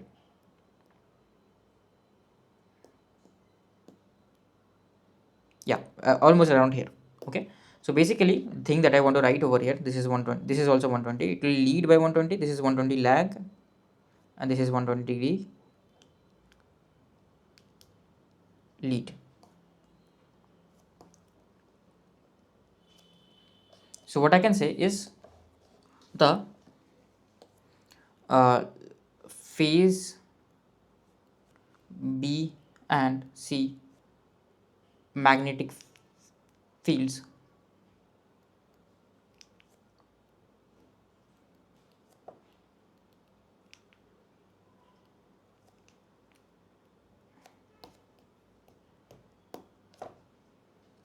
phase B and C magnetic fields will be phase shifted, will be displaced, space displaced by 120 degrees. That's it. And that's how, my friends, we generate rotating magnetic field. Okay, so this is the formula for the magnetic field. So if you see, my magnetic field is both depending on the space. So please don't have this confusion, sir, it is sine wave, how are you writing cos wave? So sine wave is cos wave is sine wave. We are using cos just to help us mathematically. Okay, help us mathematically. How, sir, you are saying sine is cos, cos is sine? How, sir, you are saying? So how am I saying it? If you observe, this is my sine, right? And this is my cos, right? So if I phase shift my sine, lead my sine 90 degrees, it will just behave as a cos. Okay, so please, there is not much, like, I know there is a bit of difference between sine and cos, but assumption is, let's assume that roughly the structure will be sinusoidal, right? So I can write here cos, just keep this in mind, it is just phase shifted by 90 degrees. That's it. Why am I doing it? Because we have to do some calculations, because I have to mathematically prove it to you that yes, indeed we are generating a rotating magnetic field. Otherwise you will not believe me with these kind of explanations. Okay, so you want the mathematical proof, right? So this is the magnetic field to the through the red phase, right? Because the current through the red phase was Im sine omega t. This was my IR, Im sine omega t or cos omega t, because we want easy calculation. So if current is cos omega t, the magnitude of the flux density will be defined by the current, because my flux itself is dependent on the current. Same in case of a y phase. If I see what is the current for a y phase, the current for a y phase is Im cos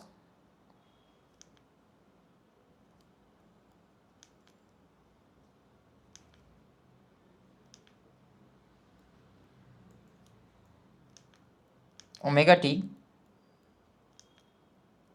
minus 120 degree. Okay, so this is the current, right? So here the current is cos omega t minus 120. That's why the magnitude here is cos omega t minus 120. This Im has not changed, that's why this is still Bm. Okay, same for the R phase, sorry, same for the B phase, RYB, ABC, whatever you want to say, you can say. Okay, does not matter. It will be Im cos omega t plus 120.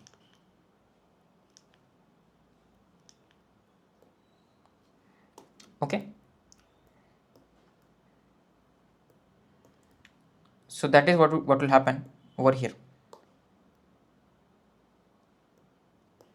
So I hope you have understood these points. So that's why the through the blue phase, the magnetic flux density will be plus cos omega t. And please do remember, as it is phase shifted by 120, not phase, space shifted by 120, that's why this will be theta minus 120.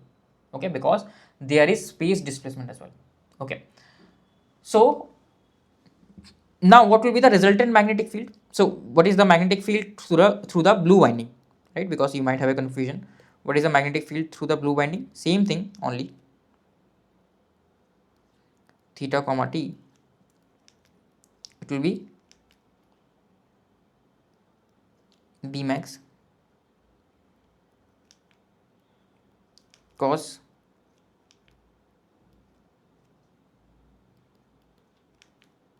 omega t 120 degree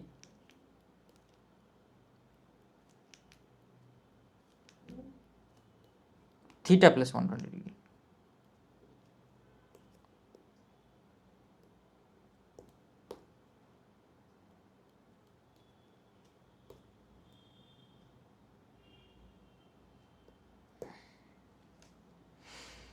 Okay, so I hope you have understood this point. So resultant will be the sum of these three, right, at any point. So if I substitute this value, this is cos a, like cos omega t cos theta, cos minus this cos this, right? So we will utilize this trigonometric property. Okay, cos a cos b is equals to cos a plus b plus cos a minus b.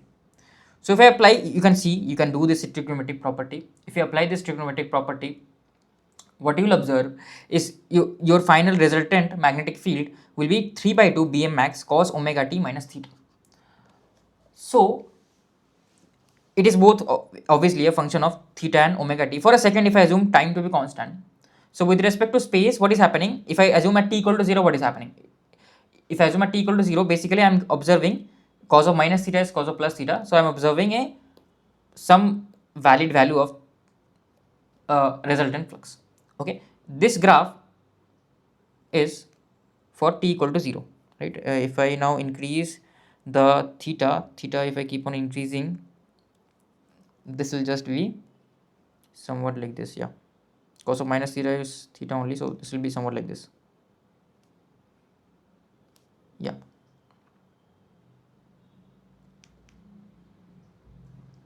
okay, sorry, one mistake I made. So cos of 0, so if I'm increasing theta equal to 0, theta equal to 0 is cos of 1. Okay, it will start with 1 only. Sorry, it start with 1, and then if I keep on increasing my theta, it will keep on reduce. It will keep on reduce. Yes, so this is the waveform for omega t equals to 0. So t equal to 0, right? Now if I assume, like, let's say if I assume omega t to be pi by 4 or something, so basically what will happen if I assume omega t equals to pi by 4 or something, so, and let's say theta is 0, so it is cos pi by 2. Cos pi by 2 will be 1 by root 2, it will be somewhat downward. Then this theta will increase, so this angle will further reduce, so this will increase further. So graph will be shifted basically. So I'll start from here.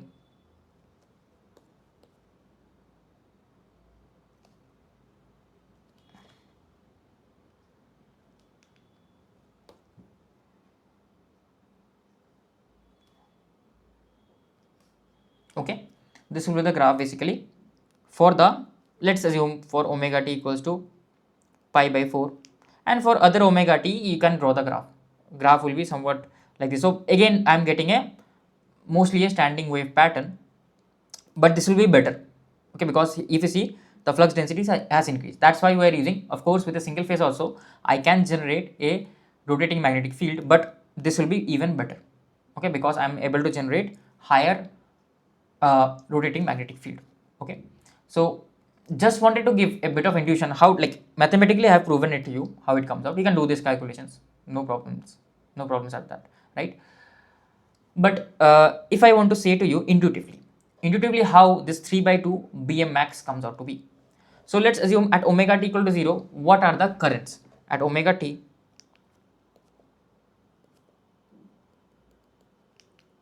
equal to 0? The currents IR will be equals to I max, IY will be equals to, this will be sine of minus 120. What is sine of minus 120? Sine of minus 120 is basically minus of half. Okay, so this will be I max divided by 2. If you ever tend to forget these values, right, so you can always draw the sine graph. So sine graph starts from this. So here this is minus 30, and then again it will cross the minus 90, and then again it will come back here, right? So it is symmetric about, so it is symmetric about this, right? So it is minus 90 here. So there is equal distance, 30-degree distance from here and 30-degree distance from here. So what is sine of minus 60? Okay, sine of minus 60 will be, it will not be actually half. Okay, sorry, we had assumed cos, right? Okay, sorry, we had assumed cos to be the currents. Okay, so that is where the mistake is, sorry. Okay, my mistake. We had assumed cos to be the currents, right? Yeah, here also, okay, sorry about this. So here also we'll make the changes. Actually we had assumed cos to be the currents.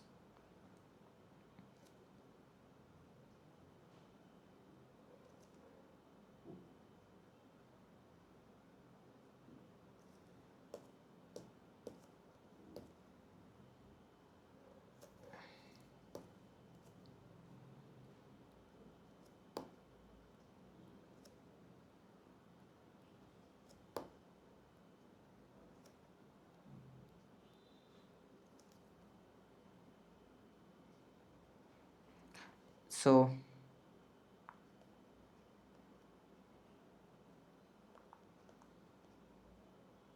here also cos could be the currents.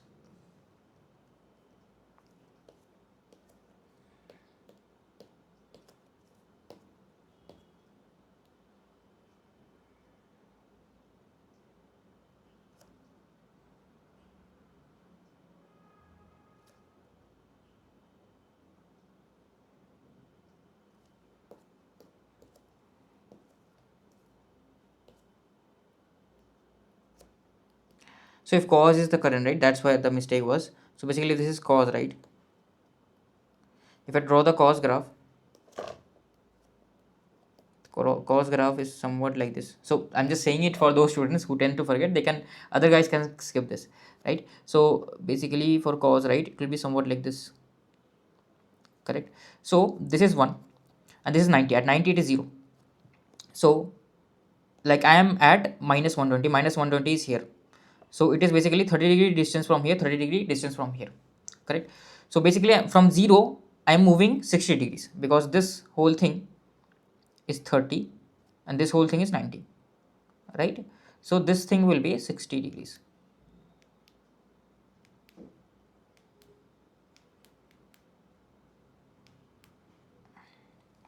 If it is 60 degrees, what can I say? Over here, so if it is 60 degrees, right, so basically cos of 60 is what, like cos of minus 60 and cos of plus 60 is same, right? This value and this value will be same because it is symmetrical. I mean, just it will be negative, that's it. So this is basically cos of 60 is half, right? So this will be I max by 2, right, and this will be minus of I max by 2, this point, correct? So that's how you can like understand it, or if you tend to forget it, please use some formulas or something. I mean, I hope I don't have to explain the cos and sine, all those things. So that's why this will be I minus I max by 2. What about I blue?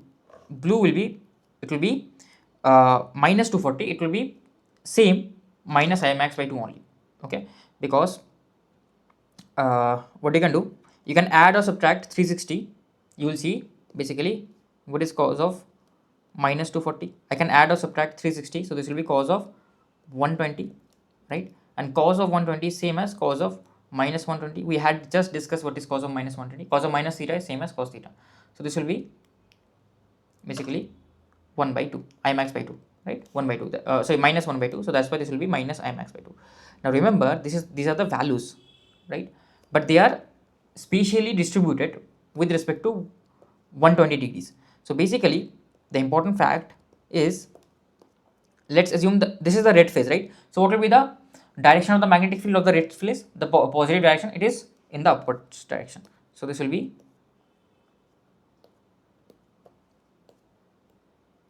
in the upward direction.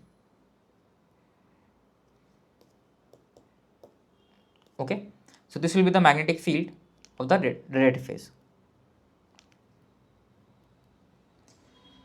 What about the magnetic field of the Y phase?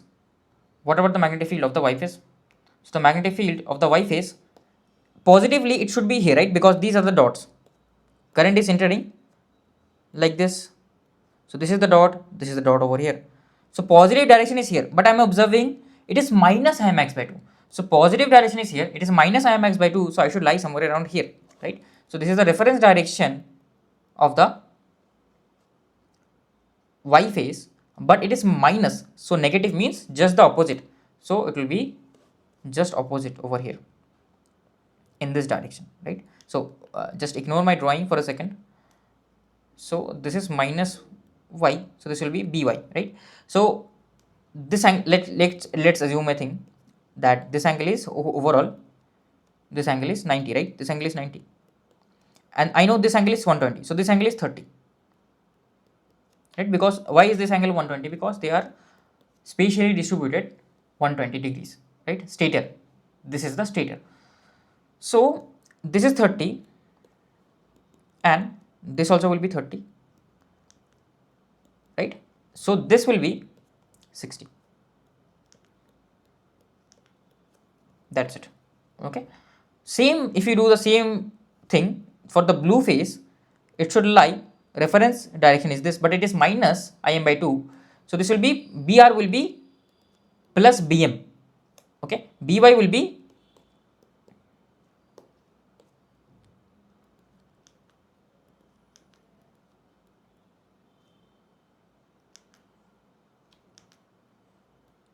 minus Bm by 2.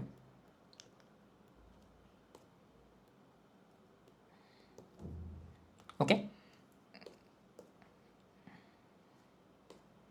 and what about the Br direction? This is the reference r direction. So Br will be somewhere around here. Again the same thing, that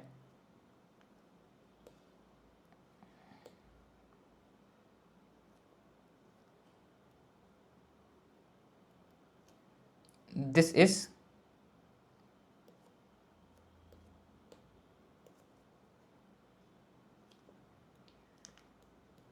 60 degrees.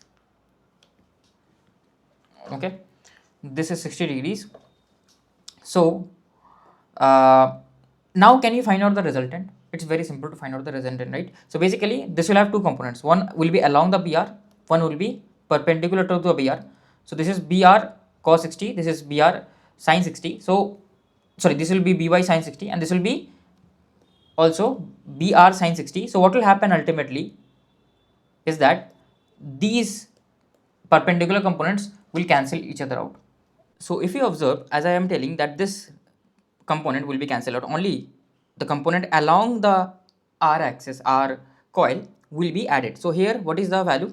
So remember, this is minus, already I have taken into account by opposing the direction. So I have already taken into account, right? So magnitude of this vector is Bm by 2. Please keep this in mind, because negative sign I have already taken into account, because I have drawn this arrow on the opposite end.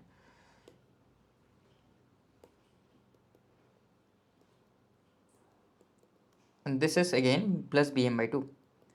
So this will be overall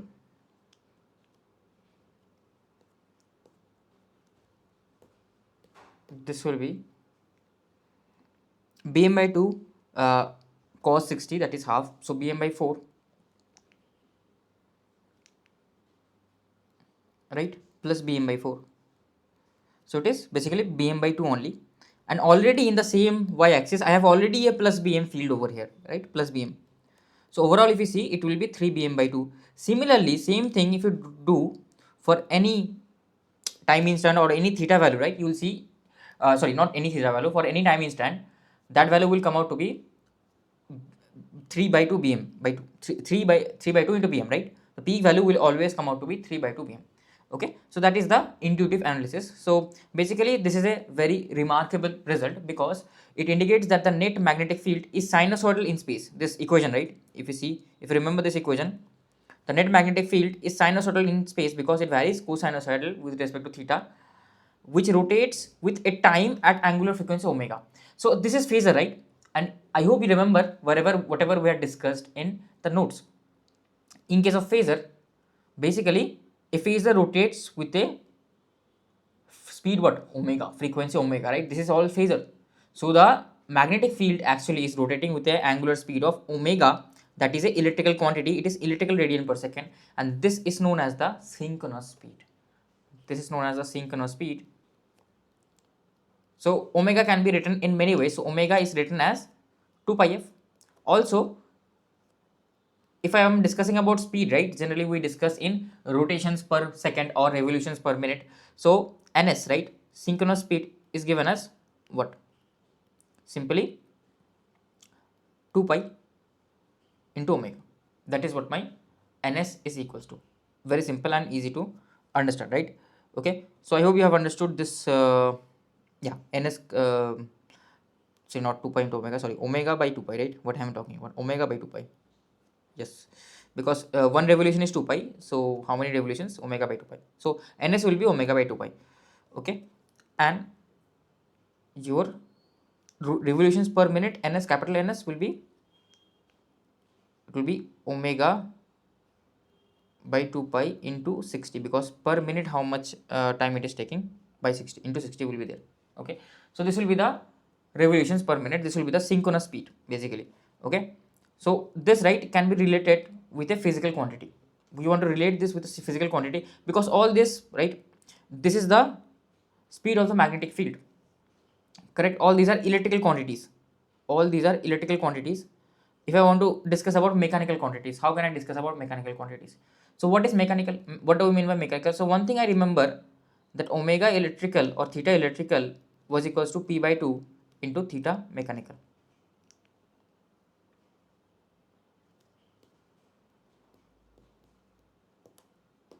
Okay, so theta electrical is equals to p by 2 into theta mechanical. And so what I can say, omega electrical is equals to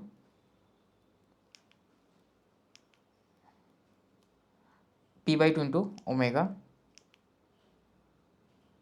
mechanical. Okay, so from here what I can discuss is that so I want to say the synchronous speed in mechanical terms, right? So mechanically I can say omega m will be equals to 2 by p into omega e. And what is omega e? Omega e is this value, right, 2 pi f. So it is 2 pi f. And what is omega m? Omega m is basically 2 pi n by 60, 2 pi n s by 60. So I'm just discussing about the synchronous speed in mechanical units, right? So this will be 2 by p into 2 pi f. So from here again you get back your famous relationship, that is ns will be equals to 120 f by p. Okay, from there you can derive ns will be here, this 60 will go there, it will be 120 f by p, 2 pi will be cancelled out. Okay, that is what your ns will be equals to.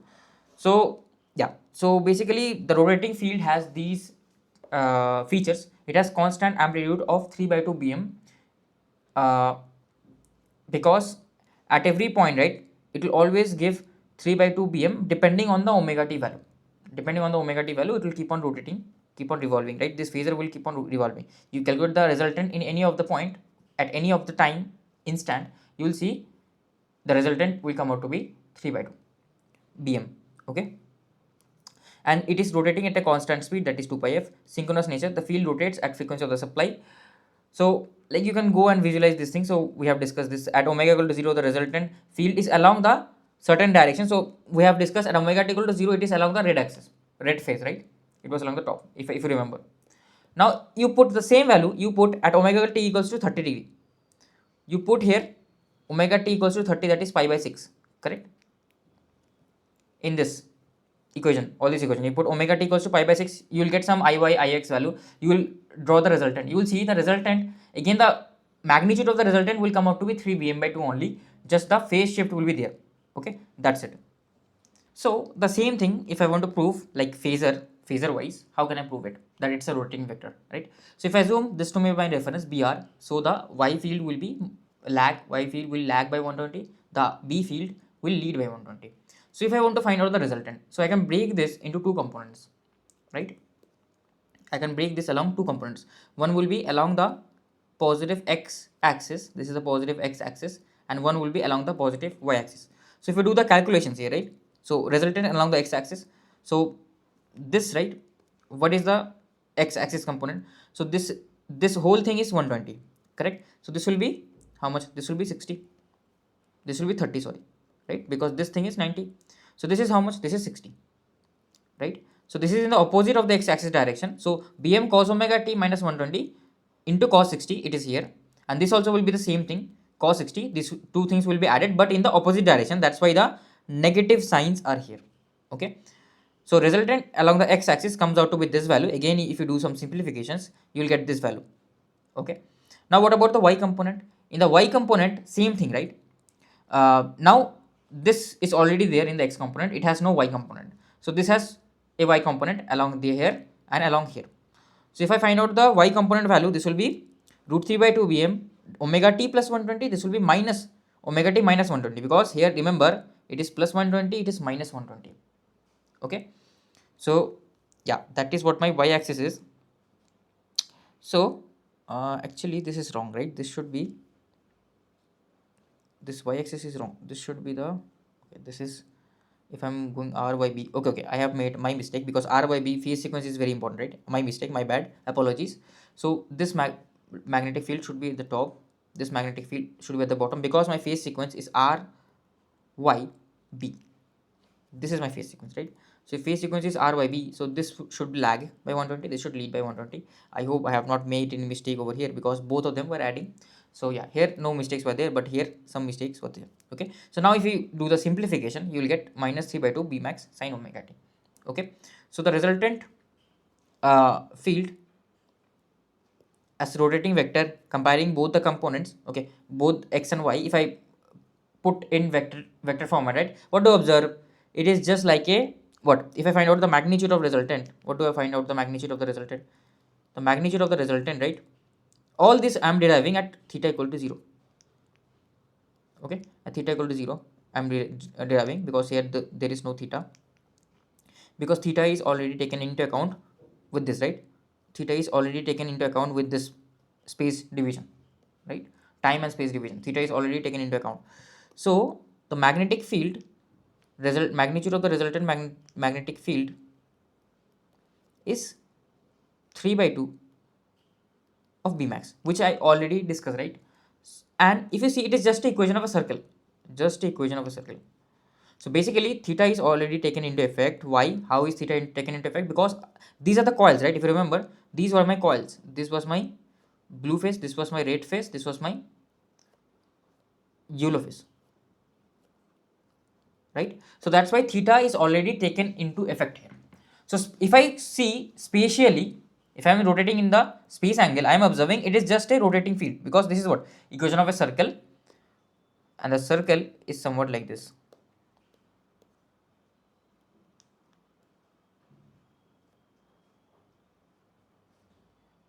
Okay, this is the x component, this is the y component, so circle will be somewhat like this.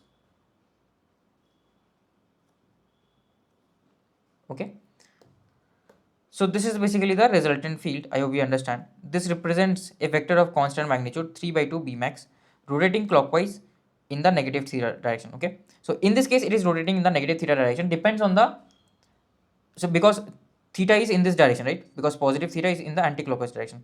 I hope you know this basic graph, right? So because the phase sequence here was r by b, and if I, as I am rotating here in the clockwise direction, that's why the rotating field also is rotating in the clockwise direction. But along the negative theta, why along the negative theta? Because you see, this is my theta, right? So theta in the anti-clockwise direction is positive. Okay, that's why it is saying that it is rotating in the negative theta. And what is the speed of this? Speed is synchronous speed. We have already derived the speed mechanically in the space angle. Mechanically, it is 120 f by p. Okay, so I hope it is bit clear now. So all this I am doing just to give you an intuition. Other guys won't even explain all these things, right? They won't even explain all these things.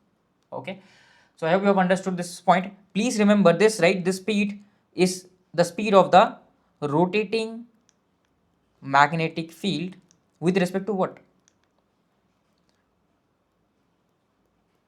With respect to the stator. This is the stator rotating magnetic field. Stator rotating magnetic field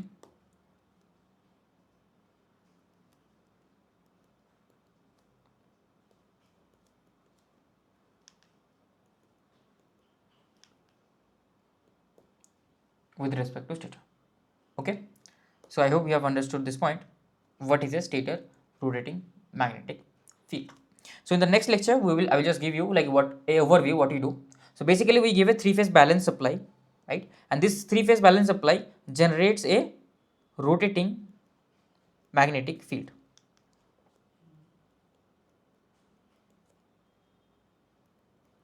And that rotating magnetic field, here I will have some connections here. Okay, this also will have windings. This also will have some windings. In the next lecture, we will see the cases of each windings. Okay, don't worry about this. This also will have three-phase winding here. And what will happen, due to this rotating magnetic field, it will cut the conductors. As it will cut, right, the flux, there will be flux cut in conductors. Now as there is flux cut in conductors, what will happen? Due to that, current will flow, because it will be a closed circuit, so current will flow. If current flows, then what happens? The current and the stator magnetic field, right, stator mmf, right, interacts. That generates a torque in the rotor, and due to the torque, it is known as the electromagnetic torque. Due to the torque, the rotor also rotates. So due to this torque, rotor rotates with a speed nr, and the rotor, like, of course, some current is flowing through the conductors. So if some current is flowing, due to this current, again there will be some mmf in the rotor as well, and that will be magnetically coupled with the stator. Magnetically coupled with stator.